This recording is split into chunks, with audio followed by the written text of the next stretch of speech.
世界を愛で包むヒマラヤ大聖者ヨグマたちから、日々を懸命に生きるあなたへ言葉のプレゼント。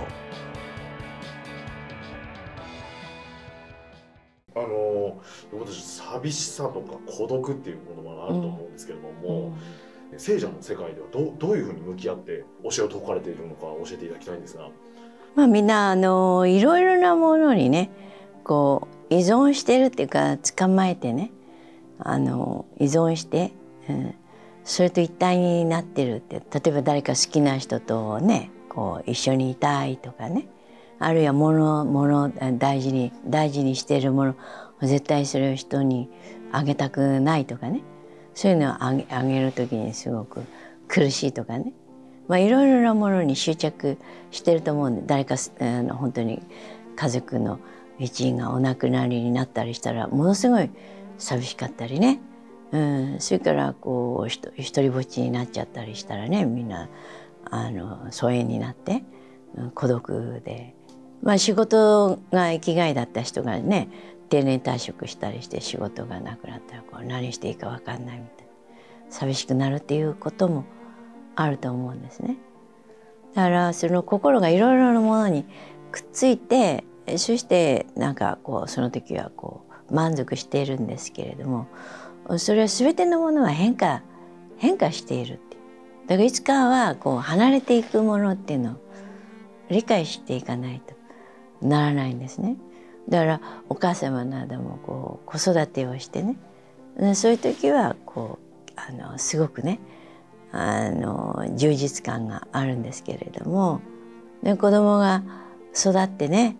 でまた学校卒業されて仕事に行くとかね、また結婚されて家を、出られるとかね、どうもポカーンと穴が開いてしまう、寂しいね、で孤独になるっていう。だから面倒見てて大変だと思ってても大変が生きがいだったりしてね、いざなんか何もやることがないと寂しかったり、だからこう部屋をお掃除したりとかね、何か無理に仕事を作らないとこうねやることがないとすごい寂しかった。だからそういう私たちはいつかは死んでいく存在でね、で何も持っていかれないっていうか、だから自分にくっついているものは手放して置いていかなくちゃならないんですね。でこの体さえも死ぬ時は持っていかれないっていう、そういう全ては変化してね、でこう消えていく存在なんですね。だからそういうことをまず理解していく必要があるんですね。だから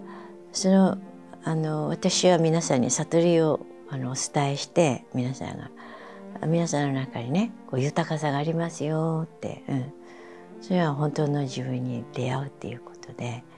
そこはすごく愛に満ちて平和に満ちて知恵に満ちているのでね、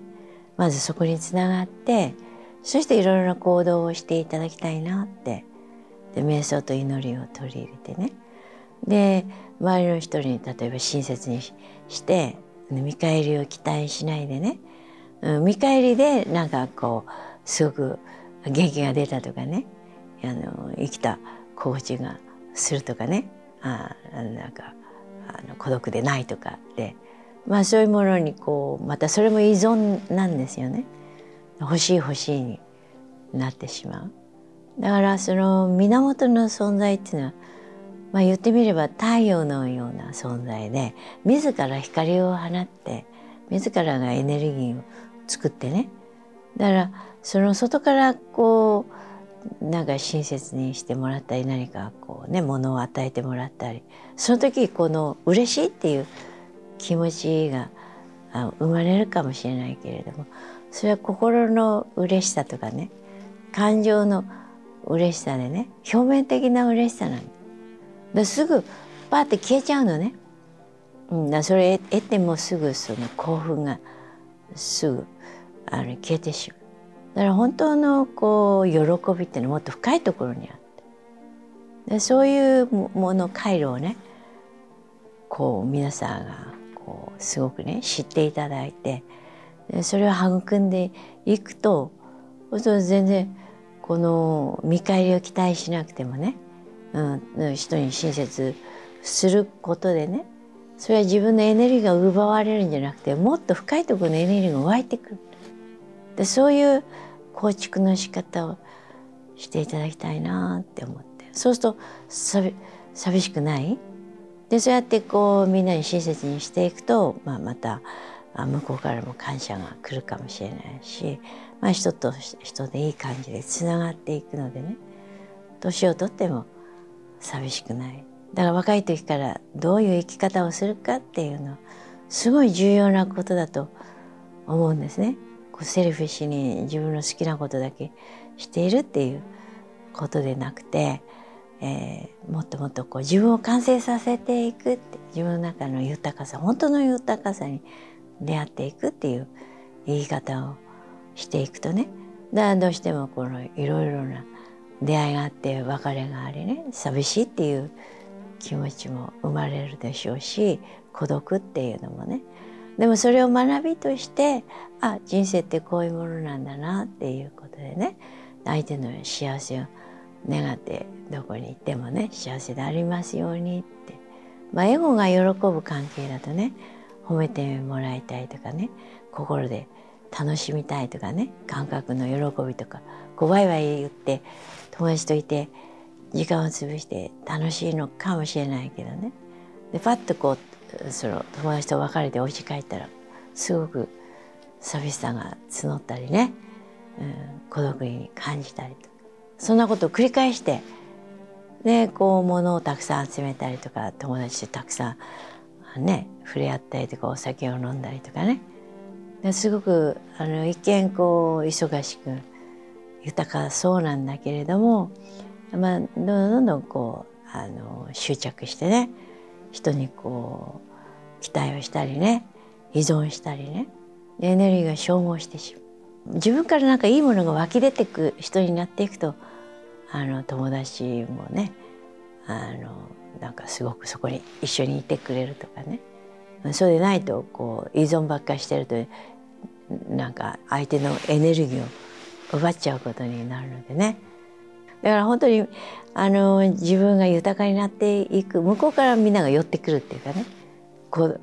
独じゃないっていうか、最後ね、どういうふうに私たちは本当の自分に帰ってね、で体を脱いで自分の元来たところに帰っていくんですけどね、帰れないかもしれない。エゴが強いとね、違う方に行っちゃうかもしれない。だから正しいところに帰っていけるようにね、こう磨いていくっていうね、生き方を正していくっていうこと、生まれてきた目的なんですね。でそうするともう孤独だとかね、寂しいとか言ってられないっていうか、だからもう常にね、愛されて、神様から愛されている、満ちてる。だから心のレベルにいると寂しいんですね。感覚のレベル、もっと深いところにつながっていくと、すごくそこに安心感をいただいて、安らぎがあってね、充実しているっていう、そういうふうにね、生き方を変えていただきたいなって思いますね。